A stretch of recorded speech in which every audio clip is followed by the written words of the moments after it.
তো বন্ধুরা, আমি আপনাদেরকে কিছু কথা বলতে চাই। তো আপনারা বুঝতেই পারছেন যে আমি কী ব্যাপারে কথা বলবো। আর সত্যি কথা বলতে গেলে আমার নিজের ওপরই ঘৃণা হচ্ছে, কিন্তু কি করব, যেহেতু ভুল করেছি তো আপনাদের কাছে ক্ষমা চাইতেই হবে। আর কিছুদিন ধরে আমার একটা ভিডিও খুব ভাইরাল হচ্ছে, আর সেই ভিডিও দেখার পর আপনারা অনেক গালাগালি করছেন, আমার ভিডিওতে এসে অনেক খারাপ খারাপ কমেন্ট করছেন, যা নাই তাই বলছেন। আর এটা স্বাভাবিক, কারণ আপনারা আমাকে অনেক ভালোবাসেন। আর এত খারাপ ভিডিও দেখে আপনারা এটা বলবেনই। তো বলতে গেলে এই ভিডিওটা 1-1.5 বছর আগেকার ভিডিও। তো আমি আগের থেকে অনেক পরিবর্তন হয়েছি। আর আমি এখন সবসময় কাজ নিয়ে ব্যস্ত থাকি, আর কাজের প্রতি অনেক ফোকাস দিচ্ছি। আর আমার কিছু বন্ধু আছে যাদের সহ্য হচ্ছে না, তারা চায় না যে আমি ভালো ভালো কাজ করি, তাই তারা এই ভিডিওটা ভাইরাল করছে আর ভিডিওটা পোস্ট করেছে। তো আপনারা এবার বলবেন কমেন্টে যে ভিডিওটা তোর এত পার্সোনাল ভিডিও, এত খারাপ ভিডিও তারা কি করে পেলো। তো বলতে গেলে আমার একটা বন্ধু আছে, রুবেল বলে নাম। তো এই ভিডিওটা দেখবেন যে আমার ফোনেও ছিল না, ভিডিওর মধ্যে অনেক কথা আছে, হয়তো আপনারা দেখেছেন। এই ভিডিওটা আমার কাছে ছিল না, আমার গার্লফ্রেন্ডের কাছে ছিল।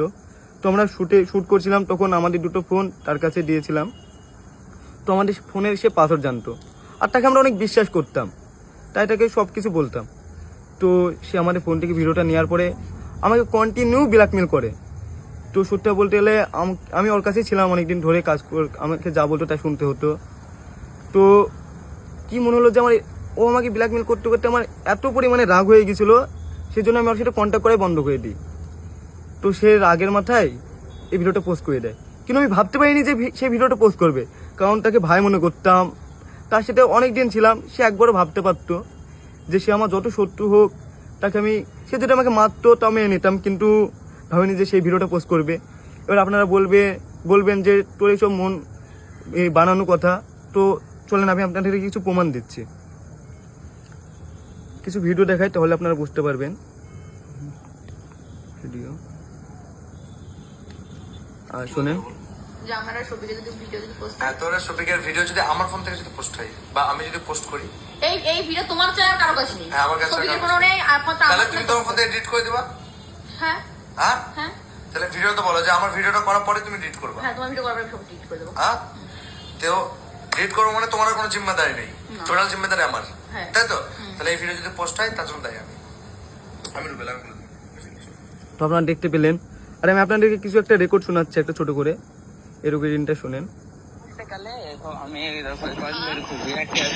বিয়ার খেয়ে মাথায় টাক খেয়েছিলাম, বুঝলা তো? তুমি সেটা ফোন করছো, স্পিকার দিছো, ফোনটা অবিলেছো, তার লেগে কেটে দিলাম, বুঝলা? বাড়ি এসে করলাম ভিডিও আপলোড দেবো রাতে 12টা-1টার দিকে, বুঝলা তো? কোনো ভিডিও কখন আপলোড দেবা? 12টা-1টার দিকে, মানে হয়েছে তোমার, কি বলবো, ওই ভিডিওটা এডিট করা হয়নি এখনো, এডিট করবো, দেখ না কি ভিডিও আপলোড দিই। তো আমি আপনাদেরকে সম্পূর্ণ কথা পরে ভিডিওটি শোনাবো। আর এর আগে একটা মেয়ের সঙ্গে আপনারা হয়তো দেখেছেন, তো সেও আমাকে ব্ল্যাকমেল করেছে এবং আমাকে কি বলে হুমকি দিয়েছে, শোনেন, আসেন। সব বড় বড় আইডি দেখতে পাবি তোর, সবাই বলবি শফিকের porn video viral, porn video, কি মজা বল। তো আপনারা তো দেখতে পেলেন। আর সত্যি কথা বলতে গেলে আমার কোনো ইচ্ছা ছিল না যে নিজের মান সম্মান নিজে নষ্ট করব। আপনারা অনেকে বলছেন যে ভিডিওটা আমি পোস্ট করেছি ভাইরাল হওয়ার জন্য। সত্যি কথা বলতে গেলে এই ভিডিওটা আমার ফোনে ছিলই না। আর তাই আপনাদের কাছে আমি হাত জোর করে বলছি, যদি পারেন তাহলে আমাকে ক্ষমা করে দেবেন। আর আমি আর কি বলবো, কিছু বলার মতন মুখে নেই আমার, কারণ আমি সব থেকে বড় ভুল করেছি ভিডিওটা করে, কারণ ভিডিও করা উচিত ছিল না আমার। তো যাই হোক, ভিডিওটা করে ফেলেছি, পারলে আপনারা আমাকে ক্ষমা করে দেবেন। তো আপনারা সবাই ভালো থাকবেন, সুস্থ থাকবেন। আর আপনারা যদি চান যে আমার নতুন ভিডিও দেখতে, তাহলে অবশ্যই কমেন্ট করবেন।